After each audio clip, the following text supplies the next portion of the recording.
Assalamualaikum warahmatullahi wabarakatuh. Saya akan menjelaskan tentang analisis isu sosial dan etika dalam sistem informasi. Saya menemukan sebuah kasus kebocoran data pemilih KPU tahun 2024. Sebelum itu, saya akan perkenalan terlebih dahulu. Perkenalkan, nama saya Isna Nurul Fatimah, NIM 2024-12041. Selanjutnya kita akan melanjutkan ke pembahasan. Pembahasan yang akan saya bahas yaitu 1. Kronologi, 2. Termasuk ke dalam dimensi moral apa, 3. Apakah peraturan yang berlaku di Indonesia dapat melindungi hak korban, 4. Tindakan apa yang perlu dilakukan di kemudian hari untuk menghindari masalah ini. Berikut adalah bukti dari kasus yang saya temukan. Ketua dan anggota KPU RI dijatuhin sanksi peringatan oleh DKPP soal kebocoran data. Saya menemukan di kompas.com. Selanjutnya adalah kronologi. Pada bulan Maret 2024, menjelang pemilu serentak di Indonesia, terjadi kebocoran data dari situs Komisi Pemilihan Umum KPU. Seorang perentas membocorkan sekitar 200 juta data pemilih yang mencakup informasi sensitif seperti NIK, nama lengkap, alamat, tempat dan tanggal lahir, serta status pernikahan.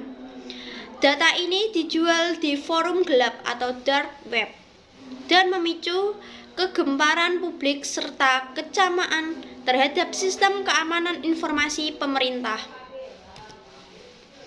Selanjutnya adalah termasuk ke dalam dimensi moral apa? Kasus kebocoran data KPU termasuk dalam dimensi privasi dan dimensi tanggung jawab. Selanjutnya adalah termasuk ke dalam dimensi moral apa? Kasus kebocoran data KPU. Selanjutnya adalah termasuk ke dalam dimensi moral apa? Kasus kebocoran data KPU termasuk dalam dimensi moral privasi dan tanggung jawab profesional dalam etika sistem informasi. Termasuk dalam dimensi privasi. 1.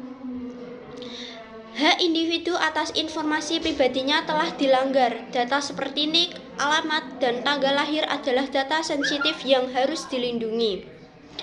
2. Dimensi tanggung jawab profesional. Para profesional TI di lingkungan KPU bertanggung jawab menjaga keamanan sistem dan data.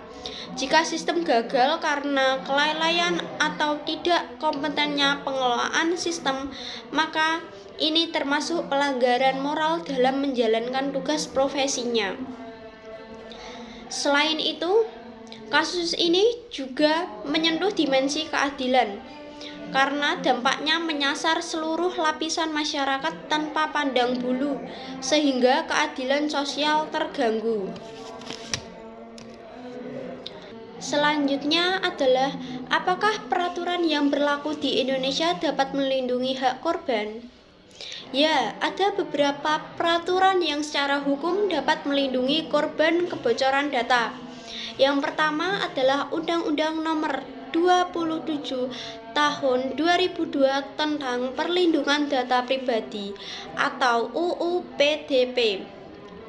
Undang-undang ini mengatur tentang hak-hak pemilik data, termasuk hak untuk mendapatkan informasi ketika datanya bocor dan hak untuk meminta penghapusan data.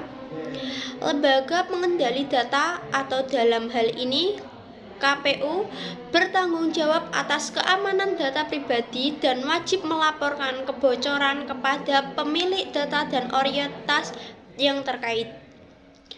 Sanksi pidana atau administrasi bagi pelaku dan pengendali data yang lalai atau dengan sengaja membocorkan data.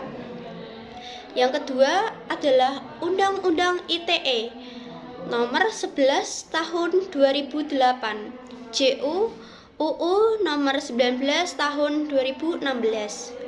Pasal 26 mengatur bahwa penggunaan data pribadi seorang harus atas persetujuan yang bersangkutan.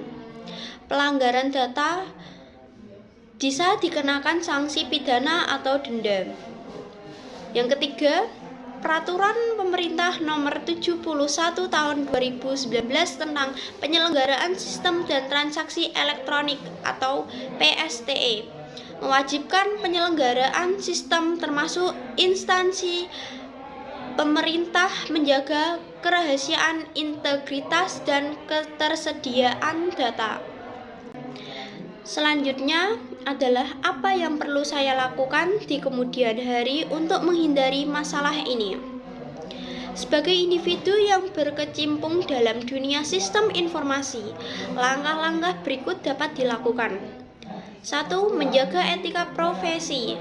Selalu menjunjung tinggi kode etik profesi teknologi informasi seperti kejujuran, tanggung jawab, dan kepedulian terhadap dampak sosial dari sistem yang dibangun.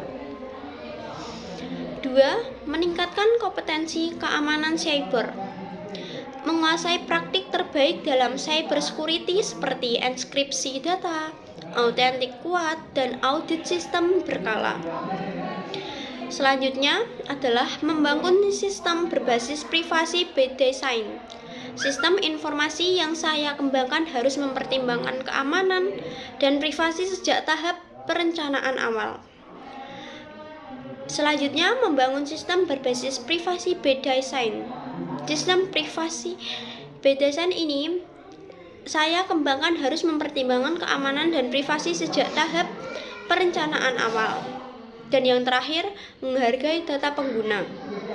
Tidak menyalahgunakan akses data pribadi dan menjaga kerahasiaannya dengan profesional.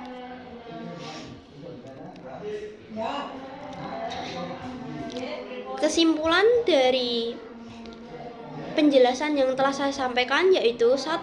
Etika dalam sistem informasi sangat penting untuk menjaga kepercayaan publik. 2. Profesional TI harus bertanggung jawab, kompeten, dan sadar hukum. 3. Kasus ini pelajaran penting bagi masa depan keamanan digital Indonesia. Terima kasih. Apabila ada kesalahan dalam pengucapan dan penjelasannya, mohon dimaafkan.